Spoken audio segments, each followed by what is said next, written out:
भारत गांवों का देश है। यहाँ के 70% लोग गांवों में रहते हैं। हम गांवों के महत्व को नकार नहीं सकते। पंचायती राज का अर्थ है कि भारत के ग्रामीण क्षेत्रों के निवासी अपने गांवों का प्रबंध स्वयं करें। भारतीय संविधान के राज्य के नीति निर्देशक सिद्धांतों संबंधी अध्याय में पंचायती राज का प्रावधान है। राज्य इस बात का प्रयत्न करेगा कि देश में पंचायती राज की स्थापना की जाए। पंचायत राज से ग्रामीण प्रशासन अधिक लोकतांत्रिक हो सकेगा। इससे विकास योजनाओं को लागू करने में सुविधा होगी। स्कूलों, अस्पतालों की स्थापना से ग्रामवासियों को लाभ होगा। इस दिशा में निर्णय लेते समय स्थानीय जनता का योगदान अवश्य होना चाहिए। पंडित जवाहरलाल नेहरू ने कहा था, पंचायती राज व्यवस्था से निर्धन लोगों को विशेष लाभ होगा। पंचायती राज ग्रामीण क्षेत्रों में प्रचलित सामाजिक और आर्थिक अन्याय को समाप्त करेगा। अधिकतर गांवों में थोड़े से धनवान व्यक्ति होते हैं और अधिकांश जनता गरीब। जहां तक धन पर आधारित शक्ति का प्रश्न है, धनी वर्ग निश्चित ही शक्तिशाली होता है, परंतु गांवों में ग्रामीण सरकार या ग्राम पंचायत का निर्माण एक व्यक्ति एक वोट के आधार पर किया जावे तो ग्राम पंचायतों में अवश्य निर्धनों का बहुमत होगा। सरकार के कार्य केवल शांति और व्यवस्था बनाए रखने तक ही सीमित नहीं है, बल्कि सरकार आर्थिक विकास के लिए भी प्रयत्न करती है। किसी गांव की समस्याओं का ज्ञान केवल उसी कस्बे या गांव के निवासियों को ही होता है। इसीलिए प्रत्येक गांव की अपनी एक छोटी सरकार पंचायती राज के माध्यम से कार्य करती है। यही पूज्य बापू की भारत में राम राज्य की कल्पना थी। समाज का गठन सभ्यता के विकास के साथ जुड़ा हुआ है। जैसे ही समाज का गठन हुआ, आपसी संघर्षों की शुरुआत हुई एवं इन संघर्षों के शांतिपूर्ण निपटारे के लिए पंचायती राज संस्थाओं का उदय हुआ। इतिहास साक्षी है कि प्राचीन भारत में केंद्रीय शासन से लेकर प्रांतीय शासन का स्वरूप कई बार संगठित एवं विघटित हुआ, लेकिन ग्राम प्रशासन के स्वरूप ने कभी भी अपनी मौलिकता नहीं खोई।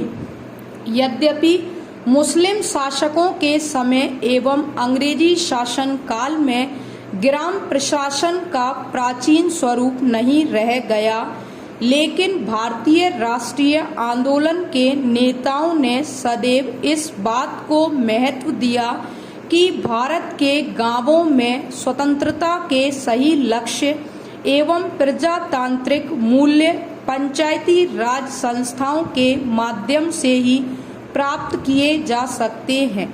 यही कारण है कि स्वतंत्रता प्राप्ति के उपरांत भारतीय संविधान में राज्य के नीति निर्देशक सिद्धांतों के अंतर्गत राज्य व्यवस्था को उपयुक्त स्थान दिया गया।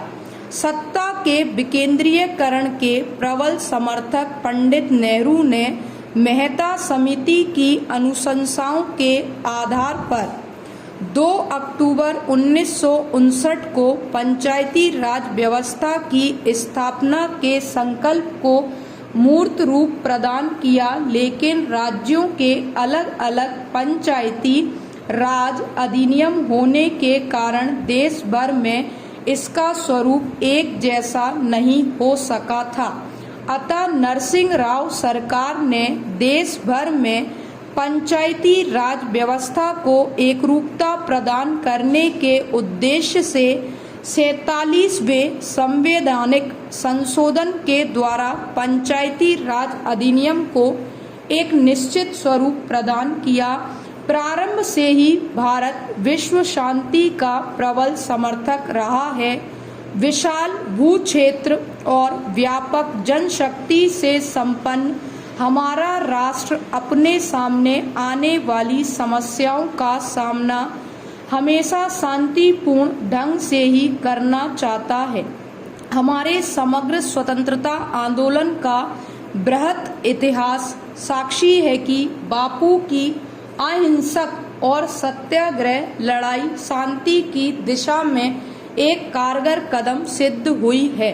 भारत की स्वतंत्रता से अंतर्राष्ट्रीय स्तर पर अनेक परतंत्र राष्ट्रों ने प्रेरणा लेकर स्वतंत्रता प्राप्त की है और तभी से ही उपनिवेशवाद और साम्राज्यवाद के पतन की सशक्त शुरुआत भी हुई। जाति भेद जैसी समस्या को समाप्त करने में भारत सदैव अग्रणी रहा है। संयुक्त राष्ट्र संघ में भी भारत ने अपनी सहमति हमेशा शांति स्थापना के पक्ष में ही व्यक्त की है। स्वतंत्रता उपरांत विश्व की तात्कालीन परिस्थितियां, जो कि महायुद्ध से थकी होने के साथ ही विश्व विभाजन में सहायक बन रही थीं, ऐसे समय में पंडित नेहरू ने जिस विदेश नीति का चयन किया वह सच्चे अर्थों में हितकारी और अनुपम थी। हमारी विदेश नीति का आधार राष्ट्रहित के साथ साथ विश्व शांति, पड़ोसी राज्यों एवं महाशक्तियों के साथ मित्रतापूर्ण संबंधों की नीति अपनाना भी शांति का ही संकेत है। हम विश्व शांति चाहते हैं और इसीलिए हमने गुटनिरपेक्षता की नीति अपनाई है। कुछ विशेषज्ञों का मत है कि गुटनिरपेक्ष नीति का अर्थ ही विश्व शांति की नीति का अस्तित्व है। हम अपनी इस विदेश नीति के तहत इस बात के लिए हमेशा तैयार हैं कि शांति की दिशा में कोई भी पहल की जाएगी तो हम उसमें अपनी सामर्थ्य के अनुसार सम्मिलित हैं। हमारा यह भी प्रयास है कि विश्व के देशों के मध्य ऐसी स्थिति न बने कि अशांति फैले। धीरे धीरे गुटनिरपेक्षता की अवधारणा एक आंदोलन के रूप में ढलती गई और अंतर्राष्ट्रीय मामलों में पहली बार एक विकल्प की संभावना वास्तविकता बनकर सामने आई। भारत के स्वतंत्रता संग्राम के दार्शनिक और बौद्धिक मूल्यों को परिलक्षित करती हुई एक ऐसी अंतर्राष्ट्रीय व्यवस्था की परिकल्पना को भारत ने संसार के समक्ष रखा, जो उपनिवेश और साम्राज्यवाद विरोधी एवं शांतिपूर्ण सह अस्तित्व और अहिंसा पर आधारित थी। गुटनिरपेक्षता की नीति के जितने भी पक्ष हैं, प्रायः सभी विश्व शांति के विविध मूल्यों से जुड़े हुए हैं, यथा अंतर्राष्ट्रीय विवादों का शांतिपूर्ण समाधान खोजना, अंतर्राष्ट्रीय सद्भाव एवं मित्रता को बढ़ावा देना, राष्ट्रों के आंतरिक मामलों में विदेशी हस्तक्षेप का विरोध, संयुक्त राष्ट्र संघ का समर्थन, शस्त्रीकरण का विरोध, शांतिपूर्ण सह अस्तित्व आदि हमारी विदेश नीति की निष्पक्षता और उपादेयता का ही परिणाम था कि चाहे कोरिया विवाद हो या हिंद चीन विवाद, सुएज या साइप्रस की समस्या हो या संयुक्त राष्ट्र संघ के शांतिपूर्ण कार्यों में भागीदारी, भारत को सभी मामलों में महत्वपूर्ण भूमिका निभाने के लिए आमंत्रित किया गया। इतना ही नहीं, विश्व स्तर पर भारत की आवाज का अपना अलग ही महत्व है। विश्व शांति के पुजारी होने के पश्चात भी यदि हम पर कोई आक्रमण करता है या शांति को भंग करने का प्रयास करता है तो हमारी विदेश नीति उसका भी मुंह तोड़ जवाब देने में सफल रही है, चाहे फिर आक्रामक देश कोई भी हो।